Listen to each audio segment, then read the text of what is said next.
সত্যি বলছি, এইরকম একটা রেসিপি থাকলে গরম ভাতের সাথে আর কিছুই লাগবে না, এতটাই টেস্টি। আজকে বানিয়ে ফেলেছি। আর এটা মৌরলা মাছ দিয়ে বানিয়েছি। খুব অল্প তেল দিয়ে এটা বানিয়েছি। অনেকেই বলে যে মৌরলা মাছের চচ্চড়ি খেতে ভালো লাগে, কিন্তু এত তেল লাগে না। আজকে দেখুন আমি কত অল্প তেলেই এই মৌরলা মাছের চচ্চড়িটা বানিয়ে নিয়েছি। আর একটা নতুন কায়দায় বানিয়েছি, একেবারে নতুন ধরনের। একটা গন্ধরাজ লেবু নিয়ে নিয়েছি। একেবারে নতুন ধরনের রেসিপি, আপনারা দেখলে পরে অবাক হয়ে যাবেন যে এত টেস্টি রেসিপি এত অল্প তেল দিয়ে রান্না করা যায়। মোরলা মাছগুলোকে আমি ভালো করে ধুয়ে পরিষ্কার করে নিয়েছিলাম, আর তার ভেতর দিয়ে দিলাম 1/2 টেবিল চামচ মতো লবণ, আর একটা লেবুর অর্ধেক অংশের রস আমি দিয়ে দিলাম। মাছের যে আষ্টে গন্ধটা সেটা কিন্তু একেবারেই চলে যাবে যদি লেবুর রস আর লবণ দিয়ে খানিকক্ষণ মাছটাকে একটু ম্যারিনেট করে রাখেন। মিনিট 5-6 রাখলেই হবে। এটাকে আমি সরিয়ে রাখছি। আর তার মধ্যে আমি নিয়ে নিচ্ছি দুখানা আলু আমি খোসা ছাড়িয়ে নেব। প্রথমে আলুগুলোকে ভালো করে ধুয়ে নিয়েছি। আলুগুলোকে আমি প্রথমে একটু গোল গোল করে কেটে নিচ্ছি, গোল গোল চাকা চাকা করে কেটে নিলাম। নিয়ে তারপর এটাকে লম্বা লম্বা পাতলা পাতলা করে কেটে নিচ্ছি, খুব বেশি বড় করব না। এবার দুখানা পেঁয়াজ নিয়ে নিয়েছি, পেঁয়াজের খোসাটা ছাড়িয়ে নিয়েছি। একটা পেঁয়াজকে আমি খুব পাতলা পাতলা করে কেটে নিচ্ছি, লম্বা লম্বা পাতলা পাতলা করে কেটে নিলাম। আর একটা পেঁয়াজকে একটু অন্যরকম করে কাটবো। কেন দুরকম করে পেঁয়াজ কাটছি সেটা আপনারা রেসিপিটা দেখলে পরে বুঝতে পারবেন।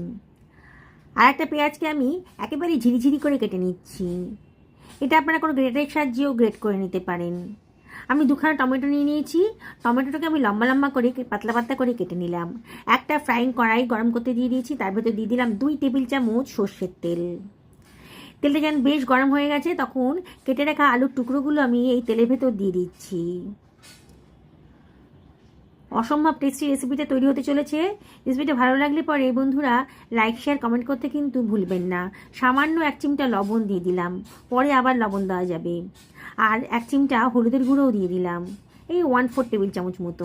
দিয়ে এইটাকে আমি হাই ফ্লেমে একটুখানি ফ্রাই করে নেব। আর ওটাকে যদি এইভাবে ভেজে রান্না করেন তাহলে কিন্তু খুব টেস্টি হবে রেসিপিটা। মিনিটখানেক একটু নাড়াচাড়া করলেই আলুর কাঁচা ভাবটা কিন্তু চলে যাবে, তখন খেতে ভালো লাগবে। মাঝে মাঝে একটু নাড়াচাড়া করে দিতে হবে, আস্তে আস্তে আলুর কালারটা কিন্তু চেঞ্জ হয়ে যাচ্ছে। এবারে আমি এর ভেতরে দিয়ে দেব 1/2 টেবিল চামচ কালো জিরে, দারুণ সুন্দর একটা ফ্লেভার আসবে। আর 1/4 টেবিল চামচ গোটা জিরেও দিয়ে দিলাম। এবারে আমি কেটে রাখা কুচনো পেঁয়াজটা দিয়ে দিলাম, দিয়ে সব কিছু আমি ভালো করে মিশিয়ে নিচ্ছি। গ্যাসের ফ্লেমটা মিডিয়াম টু হাইতে রেখেছি, আর মাঝে মাঝে একটু নাড়াচাড়া করে দিতে হবে। এবারে আমি এর ভেতরে দিয়ে দিচ্ছি 1 টেবিল চামচ আদা রসুন বাটা, 1/2 টেবিল চামচ ধনের গুঁড়ো দিয়ে দিলাম, 1/2 টেবিল চামচ জিরের গুঁড়োও দিয়ে দিলাম, আর দিয়ে দিচ্ছি 1/2 টেবিল চামচ লঙ্কার গুঁড়ো। লঙ্কাটা অবশ্যই নিজেদের পছন্দের মতো দেবেন, তবে এই রেসিপিটা একটু ঝাল ঝাল হলে খেতে ভালো লাগবে। আর 1/2 টেবিল চামচ লবণও দিয়ে দিলাম। আমি কিন্তু আগে 1 চিমটা লবণ দিয়েছিলাম, সেই বুঝে শুনেই লবণটা আবার দিতে হবে। দিয়ে আবারও সব কিছু খুব ভালো করে মিশিয়ে নিচ্ছি। মশলার সাথে আলুটাকে খুব ভালো করে মিশিয়ে নেব। 1.5 থেকে 2 মিনিট নাড়াচাড়া করে আলুটাকে মশলার সাথে ভালো করে মিশিয়ে নিতে হবে। এবার আমি ঢাকা দিয়ে দিচ্ছি। মিডিয়াম টু লো ফ্লেমে মিনিট 3-4 রান্না করে নেব। আমার মাছটা কিন্তু অনেকক্ষণ লেবুর রস আর লবণ দিয়ে ম্যারিনেট করা ছিল। এবার আমি জল দিয়ে দিচ্ছি। জল দিয়ে ভালো করে মাছটাকে ধুয়ে নেব, তাহলে মাছের আঁশটে গন্ধটা একেবারেই থাকবে না। একদিন আমার এই প্রসেসে রান্না করে দেখবেন। যারা মাছ খেতে পছন্দ করেন না, আঁশটে গন্ধ লাগে, তারাও কিন্তু চেয়ে চেয়ে খেয়ে নেবে। 2 থেকে 3 বার ভালো করে জল দিয়ে ধুয়ে জল ঝরিয়ে এর ভেতর দিয়ে দিলাম 1/2 টেবিল চামচ মতন লঙ্কার গুঁড়ো, 1/4 টেবিল চামচ হলুদের গুঁড়ো, আর 1/4 টেবিল চামচ জিরের গুঁড়োও দিয়ে দিলাম। আর দিয়ে দিচ্ছি 1/2 টেবিল চামচেরও কম লবণ। দিয়ে সব কিছু খুব ভালো করে মাখিয়ে নিচ্ছি। মাছটাকে আবারও ভালো করে লবণ দিয়ে ম্যারিনেট করে নিতে হবে, মশলা দিয়ে আর কি। এবার হয়ে গেছে। এবারে আমি কড়াইয়ের ঢাকনাটা খুলে দেখে দিতে হবে আলুগুলো ভালো করে নরম হয়ে গেছে কিনা। আবার একটু নাড়াচাড়া করে দিচ্ছি। আমি এখনও পর্যন্ত কিন্তু কোনো জল ব্যবহার করিনি, একটু চেক করে নিতে হবে। দেখুন আলুটা একেবারে নরম হয়ে গেছে, গলে যায়নি। এবারে আমি এর ভেতরে দিয়ে দিচ্ছি ঝিরি করে লম্বা লম্বা করে পাতলা পাতলা করে কেটে রেখেছি যে পেঁয়াজটা, সেই পেঁয়াজটা দিয়ে দিলাম। টমেটো কুচানোটাও দিয়ে দিলাম। আর দিয়ে দিচ্ছে কতগুলো কাঁচা লঙ্কা চিড়ে রেখেছিলাম, দিয়ে দিলাম। আবারও বলছি লঙ্কাটা নিজেদের পছন্দ মতো দেবেন। তো কাঁচা লঙ্কার ফ্লেভারটাও কিন্তু দারুণ সুন্দর লাগে এই রেসিপিটার সাথে।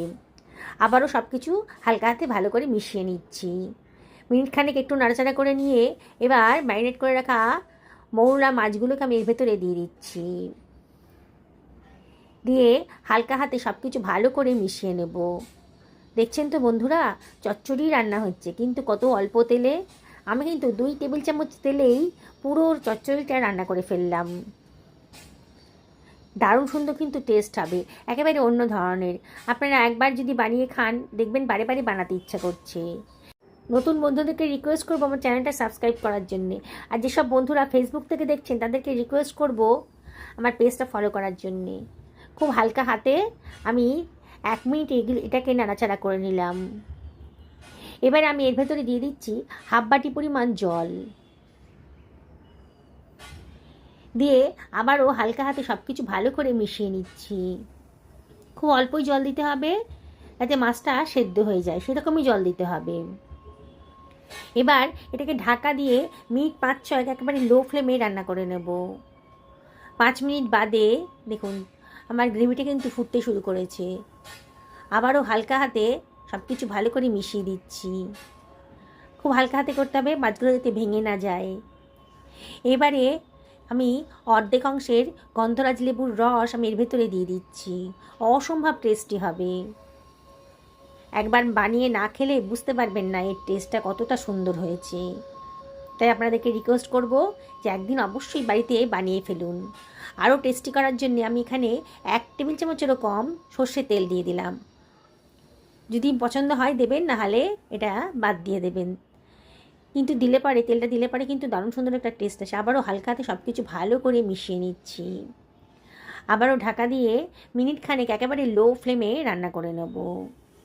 মিনিট খানেক বাদে দেখুন কত সুন্দর একটা কালার এসছে, কতটা লোভনীয় হয়েছে। বললাম তো 1 থালা গরম ভাত কিন্তু এটা দিয়ে খাওয়া হয়ে যাবে। 1 থালা থেকে বেশি খেয়ে ফেলবেন, দেখবেন যে পরিমাণ ভাত খান তার থেকে একটু বেশি খাওয়া হয়ে গেছে যদি এই রেসিপিটা থাকে। এতটা সুন্দর দেখতে লাগছে, কতটা লোভনীয় হয়েছে দেখুন। এটা বানানোর ঝামেলা একেবারেই নেই। আমার এই পদ্ধতিতে একবার যদি বানিয়ে খান না, তাহলে দেখবেন বারে বারে কিন্তু আপনাদের এইভাবে বানিয়ে খেতে ইচ্ছা করছে। বিনা ঝামেলায় যদি এত সুন্দর একটা মাছ চচ্চড়ি বাড়িতে বানিয়ে ফেলতে পারেন, তাহলে অন্য কোনো প্রসেসে যাবেন কেন। একবার খেয়ে দেখুন, মাছগুলো কিন্তু একটুও ভাঙেনি, সব গোটা গোটা আছে। কতটা লোভনীয় হয়েছে দেখুন।